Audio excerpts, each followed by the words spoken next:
We all want to be better communicators, not just saying smarter stuff, but saying stuff in a way that really gets remembered, that drives impact. If this sounds like something you need, then this episode is for you. Hey, I'm Rachel Cooke, your modern mentor. I'm the founder of Lead Above Noise, where we help teams work better by design. We deliver the tools and frameworks to help ensure work is productive, profitable, and energizing for the human spirit. I would love to come speak at your next event or offsite to deliver the clarity, confidence, and tools that your leaders need to bring this shift to life. Reach out today at leadabovenoise.com/connect. When it comes to great communication, Carmine Gallo is one of those voices you want to hear.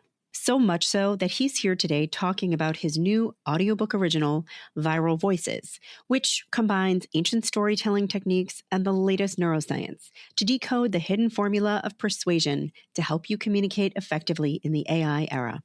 Carmine is a renowned keynote speaker, an instructor at Harvard University, and a CEO communication coach. He is legit. And today we cover some really easy to use techniques to help you hone your message, be super memorable, and calm your nerves before speaking up. So dive in and enjoy. Carmine Gallo, author, speaker, educator at Harvard University, and most recently, author of the audiobook original Viral Voices. Thank you for joining me on the Modern Mentor podcast. Welcome. Well, thank you, Rachel. Thanks for inviting me. What a pleasure. You definitely have a voice for radio, which is not saying anything about your face. You just have a fabulous voice. I know this from having listened to the book. I am super excited you're here. Tell me a little bit, Carmine, about the backstory of the book. How did this come to be? Well, it's interesting because, and Macmillan is, of course, a big publisher of audiobooks, as we know. And there's a relatively new-ish category within the audio category, and those are called audio originals. Mm-hmm. So they are limited edition, maybe 10 or 12 episodes on a particular topic. So the one I just produced or co-produced with Macmillan is called Viral Voices on the topic of persuasion, communication skills in the digital age. They're very different than audiobooks. I've written 10 books. I have done maybe at least 5 with Macmillan, and so we've done audiobooks.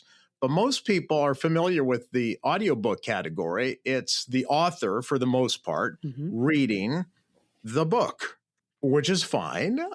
But this audio original gets us into a whole different category because it's sort of a cross between podcasts, which are ongoing, and an audiobook. It's in the middle. Yes. And I just had this wonderful opportunity to interview people I wanted to interview.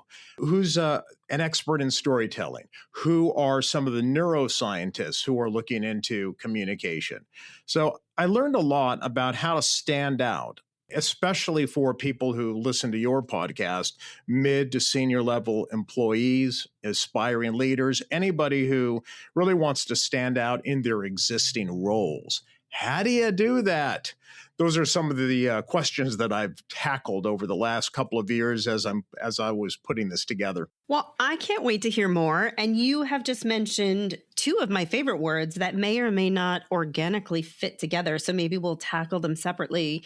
You mentioned neuroscience and you mentioned storytelling. I'm genuinely fascinated by both. I think we can all really benefit from certainly having an understanding of both and certainly having a better skill or competence or confidence or all of the above pertaining to storytelling. So why don't we start with the first? Let's talk a little bit about the neuroscience bit. Share a couple tidbits of what you learned.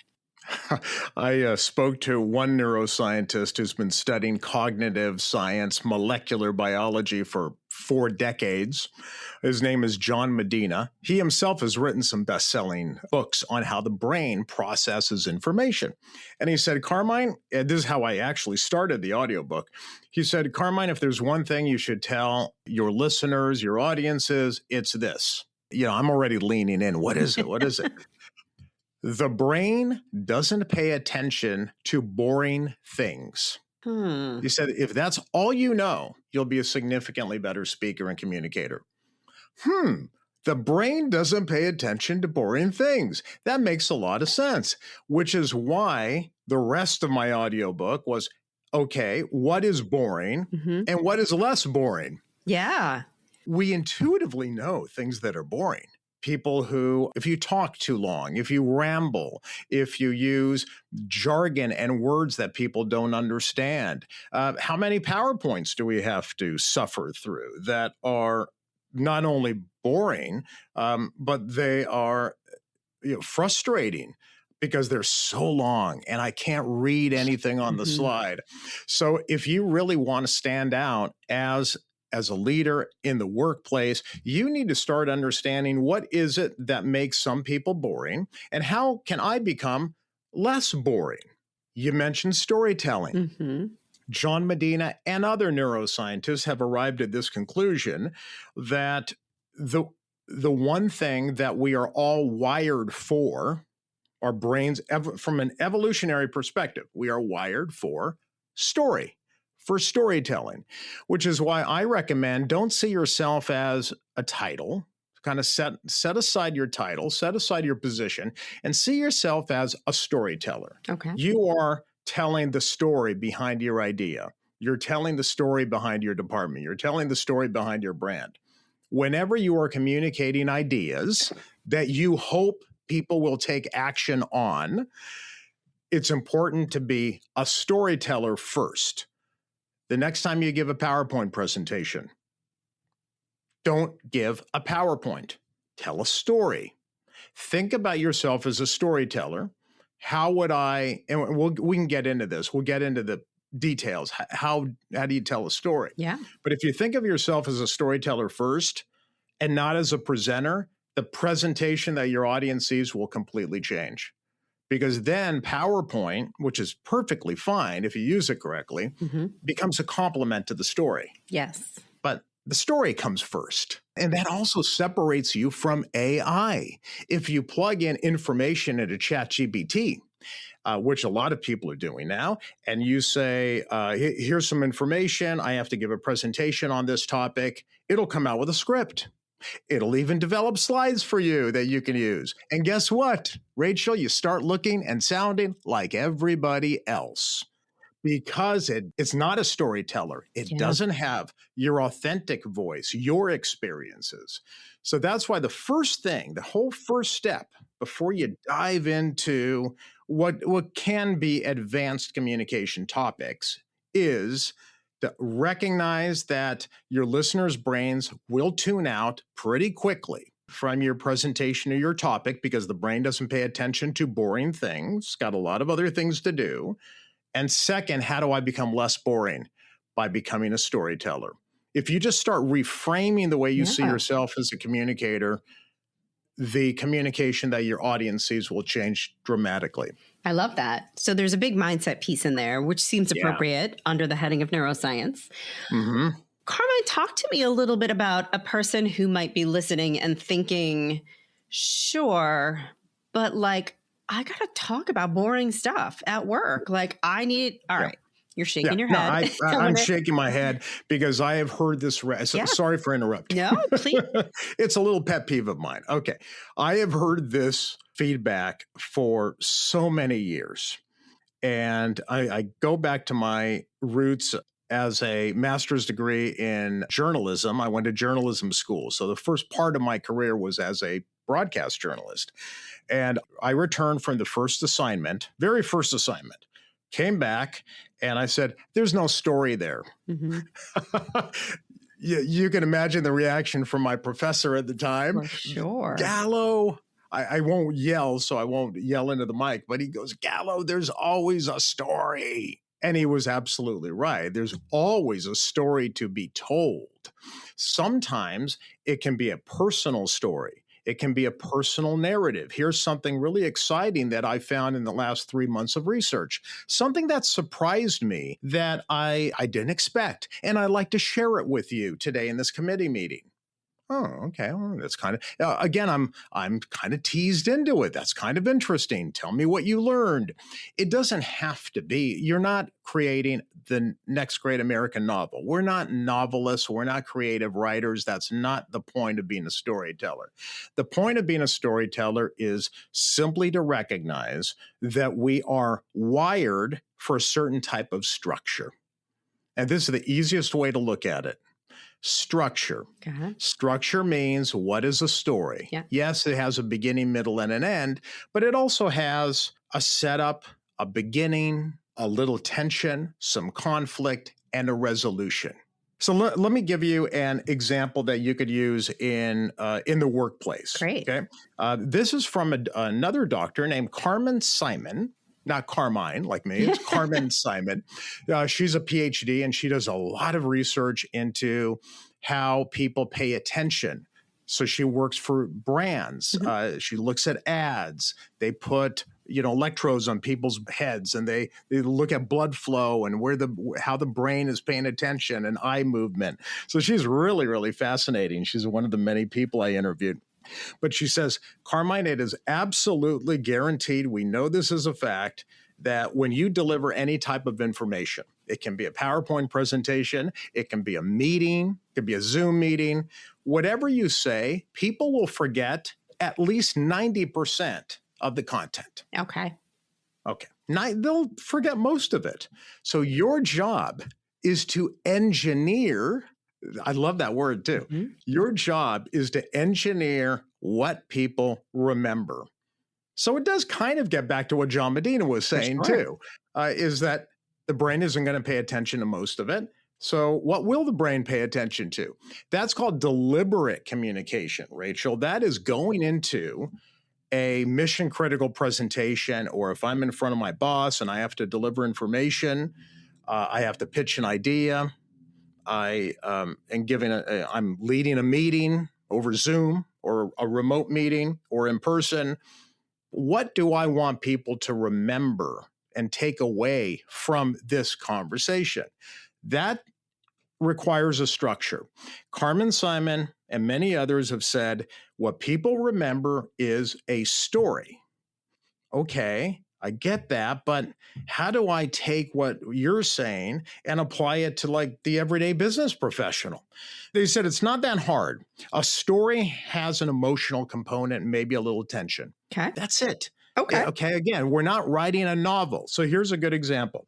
Let's say you've been working for the last 3 months on doing some research on a particular piece of software that now you want to get budget approval for. Okay. If you're in a meeting and you say something like this, you're going to get people's attention. If we do not take action right away, all of us in the room know that our company will suffer. We'll suffer from declining sales, lower morale, more layoffs, which will contribute to even lower morale, and pretty soon we're in a doom loop. So at this point, people are like, yeah, I feel it. I feel that frustration. Absolutely. Even if they already know it, Mm-hmm. you're reinforcing a feeling. Yeah. Stories are emotional. John Medina said there's got to be what he calls an emotionally competent stimulus, or an ECS. I said, what the hell's a, sorry, Rachel. I'm like, what is an ECS? It's a Post-it note. This is what the brain remembers. The brain remembers emotionally competent stimulus, emotions. It remembers emotions. So what's an emotion? It can be fear. It can be joy. It could be a little tension. It could be surprise. So just by starting in that way, I'm already creating a little bit of tension. People are like feeling a little uncomfortable because you're sort of telling them, yeah, we're being challenged right now. Mm-hmm. And then, as Carmine Simon says, release the tension, alleviate the tension, and people will pay attention. For example, after I tell you that if we don't take action right away, things are going to get even worse. However, if we make this small investment today, the data shows that 6 months from now, we will be in a much stronger position. Can I take a few minutes just to show you some of the data and the outcomes from my research? That's it. Pretty soon, you've got that whole room leaning in going, yeah, I want to hear more from Rachel. Absolutely. Yeah, please. They don't even Fascinating. know why they're leaning in, but they're leaning in. Okay. The first thing, because they don't understand this on a psychological level, Right. but I think this is a superpower. I think this is the kind of skill that'll set you apart. People may not even realize when they leave a meeting with you, wow, that was a really good presentation. Or Rachel did a fantastic job at leading that meeting, or giving that presentation. Did you see Rachel's presentation? That was really interesting. They may not even know why it was interesting, but it was because you went in there as a deliberate storyteller. And the PowerPoint just reinforced or complemented the story, but it's not about the slides. I think most of us have a completely reversed when we're in a professional business setting. It's more about all of the data, all the slides, too much information, and people forget most of it. You're not memorable, you're forgettable. And that's not the way to stand out. Really nicely said. I do think there is a lot of intelligence to come from that. I have definitely sat through my share of corporate presentations where you need a magnifying glass to read all the points in the slide, and you find yourself sitting there sometimes thinking like what is what do they want me to know here? Like there's so much to consume, but what are they trying to tell me or ask me? And it's incredibly overwhelming. We do ourselves a disservice by trying to say and convey everything, right? And I love your push to just be really intentional and bring some of that. What was that? ECS? Was that the acronym? Well, I love it. Again, it's an acronym that I'm not sure how memorable it is, but it's called ECS, an emotionally competent stimulus. Yes. I said, what's that? Well, it's like a Post-it note. Anything that's emotional is going to be I said, I like that metaphor better. Let's go with that. Because it's visual. We can see it, right? It's visual. But he said emotions act as a Post-it note. I interviewed somebody who I'm sure you know of him, Yuval Noah Harari. He wrote that famous book called Sapiens. Yes, I've heard of it. Yeah, one of the best-selling nonfiction books in the world, Sapiens. Anyway, it's about how our species became the dominant species. And he says the secret or the difference was our ability to use language. Okay, and that makes sense. But language in a very specific way to tell stories. Because with stories, you attract more people to collaborate around a common goal. So that's why we are wired. I mean, historians, philosophers, neuroscientists, everyone I've interviewed on that subject can't reach the same conclusion. We are literally wired for story. Yeah. We are not storytellers. However, once we open a PowerPoint or lead a meeting, we forget all that. Pretty soon, it's all about the data and the facts and the research. And I have so much data and information that I've got to get across in 20 minutes. I'm just going to dump it all on you. No, step back and see yourself as a deliberate storyteller first. What do I want people to remember? What is that emotional hook that I might need to get them to remember this information? Rachel, you mentioned we all deliver. Most of us do this. I do the same thing. We all have way too much information, and we want to get it all across. Okay. I learned something that was new to me. I think I knew it intuitively, but I hadn't heard this term before. Scientists call that the presenter's paradox. Yeah. You may have heard that. Yeah, that was a new term for me. Presenter's paradox simply means that all of us who are experts in a particular domain, or if you've spent time doing research on something, you know more than everybody else. Well, if you know more than everybody else, you are tempted to deliver everything you know in one meeting or one presentation. The trick is to not tell people everything you know. It's to tell the audience what they need to know. And to a person, to an expert that I've talked to, every single one says that it is a very well-known neurological fact that we can only consume about 3 or 4 points in any one sitting. So you tell, if you're up for a promotion and you're in a job interview, or you're talking to the recruiter, you give them 3 reasons that you deserve a promotion, not 23. You give your boss 3 reasons why he or she should back your idea and give you the authority to lead this team, not 28 reasons. Because, and here's the presenter's paradox, this is the one thing that I learned I didn't know. Anything over 3 doesn't add to your credibility. It diminishes your authority. Interesting.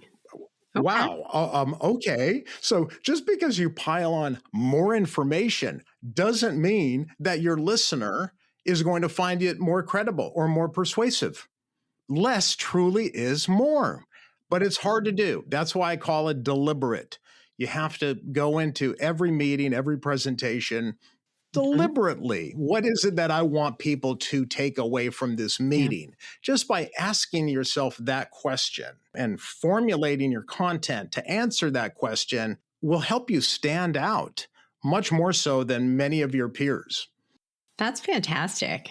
I love that. And I think, especially we're going to talk a little bit about why you're covering communication in the digital age, which is where we are, right? Yeah. And I think we all know right now, and one of the expressions I feel like is out there in the ether is that the skill today is not necessarily content creation, but curation, right? Because there is no shortage of stuff out there to be consumed. And so I think that lends itself to what we're talking about here as well. The art is not what is all of the stuff I could possibly tell to these people, but rather how do I curate through all of the knowledge that I have in my mind to really hone in on what they most need to know in order to learn or to act as I hope that they do. I think that is, to be honest, harder.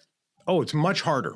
It's much harder. Everything we're discussing in this conversation is not communication 101. For sure. This is not public speaking 101.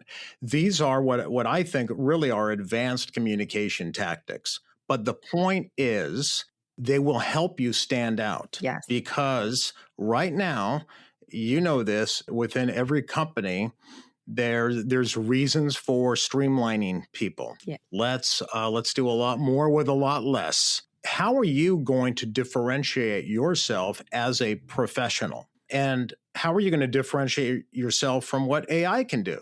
Well, an AI can do your task. Well, that's true. AI can do a lot of tasks. But as AI experts have told me, I've spoken to at least 3 people who developed ChatGPT and some of the biggest AI tools out there. So they were the closest to it. And one person told me something fascinating.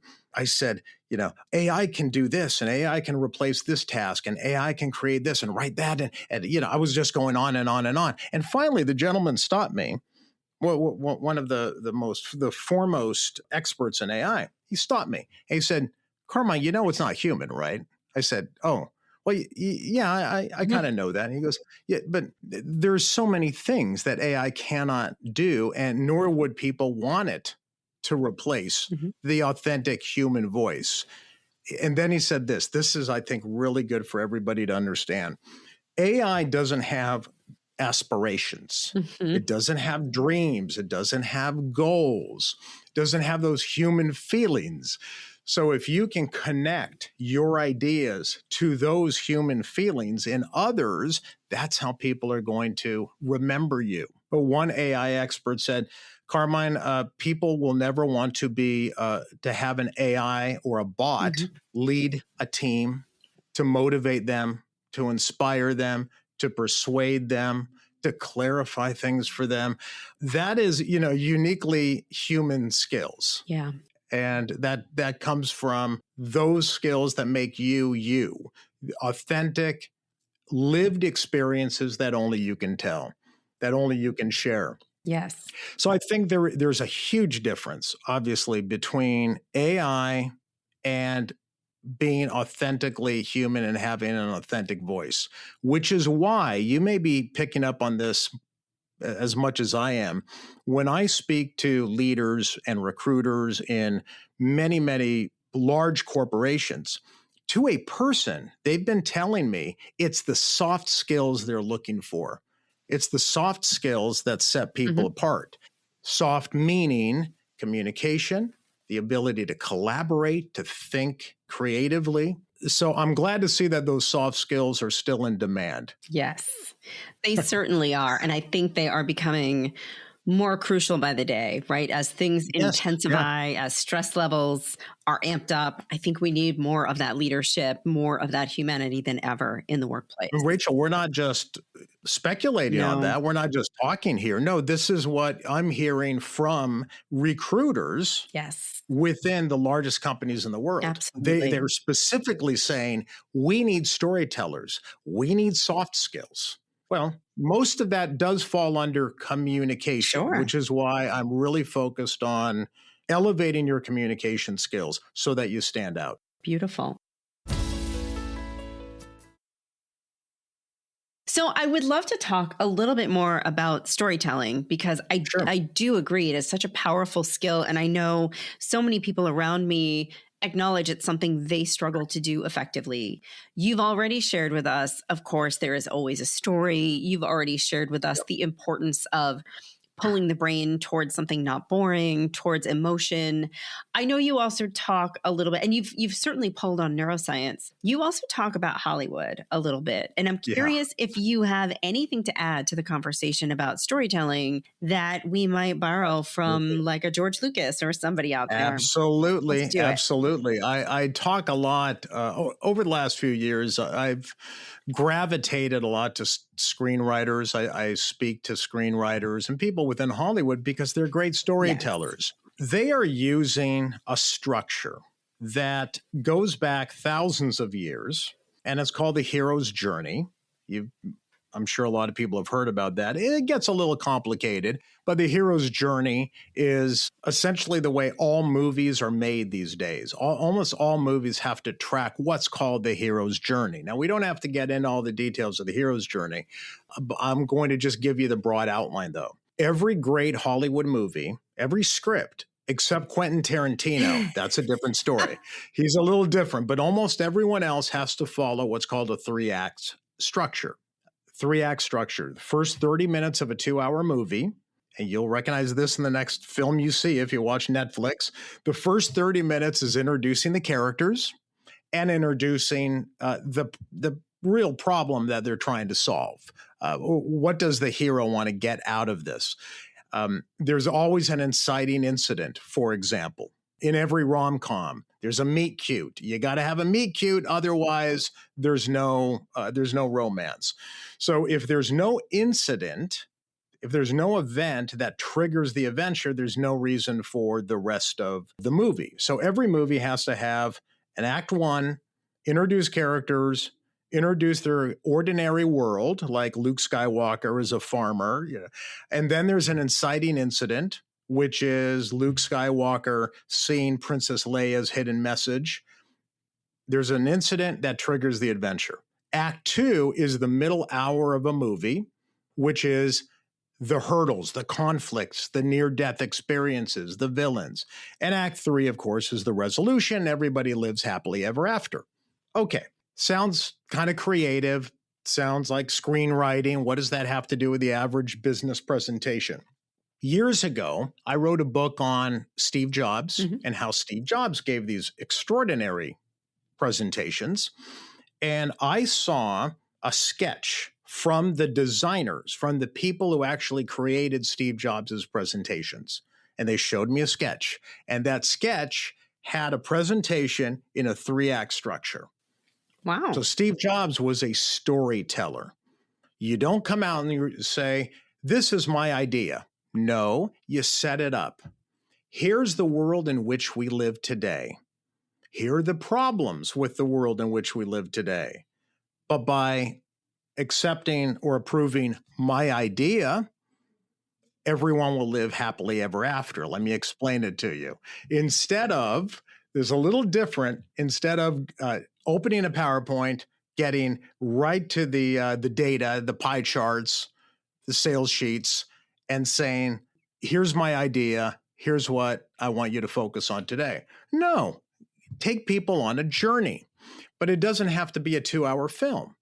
You can literally take people on a journey on a 20-minute PowerPoint presentation or a 2-minute PowerPoint presentation by simply thinking along these lines. Setup. What is the world in which we live today? The ordinary world. What is the incident that's sparking the need to change? What happened? Well, everybody knows that we lost our big client. Okay, well, that was the incident that sparked the need to change. If we don't change, a lot of bad things are going to happen. So that's where you build up a little of the tension. And people are like, oh my gosh, I don't want all those bad things to happen. Oh, but there's a solution. And if you accept my solution, the company will move on and we'll all be happy, healthy, and we'll all live happily ever after. Yeah. We'll tie a nice bow on it. We're going to help people envision a future that is much better than where they are today. So what's interesting, Rachel, is this is advanced. This is complicated. No, it's hard. It's not easy. But I have seen people go from being terrible communicators, I mean, really kind of, frankly, boring communicators, to being extraordinary storytellers. But yeah, it does take a little work. Yeah. It takes time. It takes some thought ahead of time. I'm still learning. I've been teaching and I've been obsessed with communication and storytelling for 2 decades. But over the last 2 years, just by talking to interesting different people, like you said, even from Hollywood, I'm learning different ways of adapting storytelling to business. So you can always learn and improve, but you do have to change your mindset and see yourself as someone who is worthy of sharing their ideas. You want your ideas to be heard, and you have room to improve. Yeah. So with every time you give a presentation, every time you practice, you can improve if you think about it deliberately and think about it ahead of time. Yeah, and I think that's really important because I can almost hear in my mind some of my clients sitting there saying, well, yeah, but I'm not Steve Jobs. I'm not unveiling the first iPhone, and that's fair. I get it. I think what I'm hearing you say, there's a call to action in there to say, sit with it and find your story in there. You don't have to be unveiling the next iPhone. You could be unveiling a financial dashboard and you need everybody to try to find 2% in there. But there is a story in there to be told. You can bring, right. I've seen leaders bring 2-sentence customer emails in, and they start with that email, and that email may represent the starting point or the pain point, and we have a solution. And so I share all this because for anybody who's sitting here thinking, I am neither Luke Skywalker nor Steve Jobs, there's still an opportunity with this structure for you. You just mentioned it. That's a case study where we're bringing in real client stories. You're telling a story. It may not be your personal story. You're not creating a huge presentation for a brand new revolutionary product, but you're still bringing in a case study. You're a storyteller. Every time a salesperson has a case study, you're telling a story. What I find, even with sales teams, is they don't use enough case studies. Again, because they don't see themselves as storytellers. It's all about the Excel spreadsheet. Right. Oh, okay, how about a case study? People, you have to understand and accept that we are storytellers. We're wired for story. People like that. So it's okay if you have just a simple case study from a client or a customer. Bring it in. Here, we got an email. Here's what they said. Here's their pain point, like you just said. That's a story. Yeah, it doesn't have to be a 2-hour movie by any means. Yes, I love it. So I do have one more thing that I want to ask you about, and it is anxiety. Yeah. So a couple things come to mind. Number one, I believe that public speaking and death alternate as being the number one fear of most humans on the earth, which I find fascinating. But secondarily, what I'm noticing more and more when I'm working with clients inside of organizations is oftentimes when somebody needs to communicate, it is in a high tension, high stakes environment. So we may be looking at, a mid-level director, a vice president who has minutes, moments to capture the attention of the executive committee in front of them. And not Right. only do they need to do a stellar job, they need to be not boring, they need to find a way to bring story into it, but they are shaking in their boots. And Yes, that's the last step. You all got to get right, over that. I know you got to get it past then it. let's do this. How can people really prepare for these high stakes conversations they may not be excited to have? Well, for me, this is a really fun and exciting area that I've been exploring for a few years now, because I think it holds people back from their best and certainly from their potential within a company. I've seen this even in senior levels where people get really worked up and nervous about their ability to even ask a question in a meeting. A lot of people don't even want to raise their hand. Hey, that's going to set you back in a big, big way because your ideas deserve to be heard. We all have this anxiety about public speaking to some extent, some more than others. But again, it's evolutionary. This was like the very reassuring thing that I've learned from speaking to like evolutionary biologists. You're supposed to be nervous. Rachel, you're supposed to be. That's normal. Excellent. Because our ancestors who were thrown out of a cave, who were not well liked by the tribe, were in a heap of trouble. Mm-hmm. You have to, from an evolutionary perspective, it's important to have people like you. So yes, we actually do get nervous when we are speaking in front of a group. So how do you get over that? I have spoken to astronauts, Navy SEALs, psychiatrists, psychologists, best-selling authors who, and I've asked this question, Rachel, I've asked, how do you get over the fear? Astronauts have fear, Mm-hmm. Navy SEALs have fear before a mission, and they all go through the same process. And it's the same process that I have heard from great TED speakers. There's a woman who I've interviewed. She is now the head of Dartmouth, the president of Dartmouth College, Cyan Baylock. Cyan Baylock is a scientist who gave a famous TED Talk, a very popular TED Talk. And she studies peak performers. I said, Cyan, tell me about the TED Talk. Oh, I was really, really nervous about that TED Talk. Really. My mom was in the audience too, and that made me more nervous. I said, oh, this is interesting. Tell me where this is going. She said, well, I applied the same discipline that I recommend to people who I've written about in my books, peak performers. I said, what's that? She goes, there's only one way of doing it. Practice under stress. Practice under stress. Now, if you think about it, and astronauts, Navy SEALs, they don't just practice. They practice under conditions that are created to add stress every time they practice. So how does this relate to us? The reason why people are nervous about public speaking or communicating or giving a presentation is pretty simple. If you talk to the psychologist, we don't practice under the right conditions. Of course you're nervous. How many times during a day are you in front of the boss and a committee of 10 people just staring at you and you're delivering the PowerPoint? Never. Right. So you feel great when you're just glancing through your slides and, oh, I know what to say there and it's going to be fine. And you get into the room and pretty soon, oh, this is different. The lights are different. People are staring at me.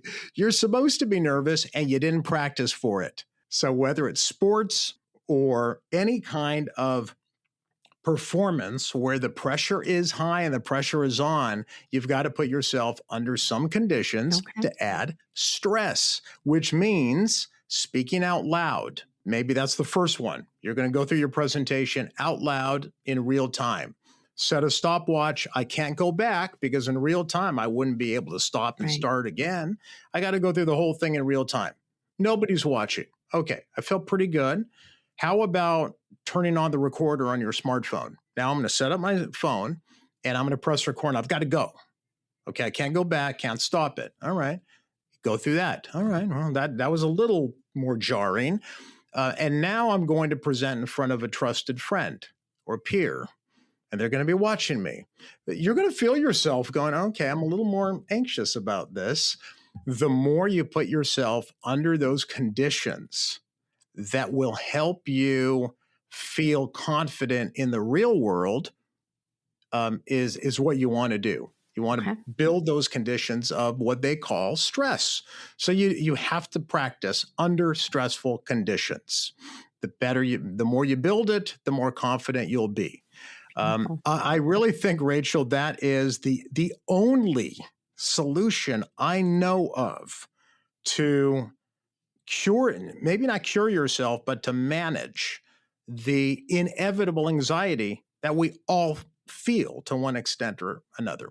Beautiful. So what I'm hearing is, number one, it is normal. You are not problematic if you are feeling anxious.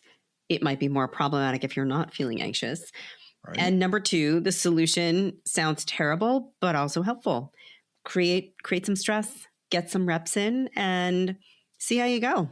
I think that is a beautiful call to action and a fabulous place to bring us to a close. Well, thank you, Rachel. Yeah, I'm glad you found some of that valuable. It's all very exciting to me when I learn something new, so I enjoy sharing it with others. Well, that is awesome, and I can't wait to hear what some of my listeners, the 3 or 4 points that they take away from this, and I hope that they will shoot you an email, and let one of us know what you most remember. But I want to thank you so much for joining me today, Carmine Gallo, for joining me on the Modern Mentor podcast today. And I cannot wait for my listeners to go listen to the audiobook original, Viral Voices. Thanks so much. Thank you. I hope you enjoyed my conversation with Carmine Gallo. Grab a copy of his new audiobook original, Viral Voices, available on Amazon and all your audiobook apps. There's a link in the show notes as well. Join me next week for another great episode of Modern Mentor. Until then, visit my website at leadabovenoise.com. You can follow Modern Mentor on Apple Podcasts, Spotify, or wherever you listen. Thanks so much for listening and have a successful week. Modern Mentor is a quick and dirty tips podcast. Thanks to the QDT team. Audio engineer, Dan Faraband. Director of podcasts, Holly Hutchings. Ad operations specialist, Morgan Christensen. Marketing manager, Rebecca Sebastian. Podcast associate, Maram Engelheed, and our marketing contractor, Nat Hoops.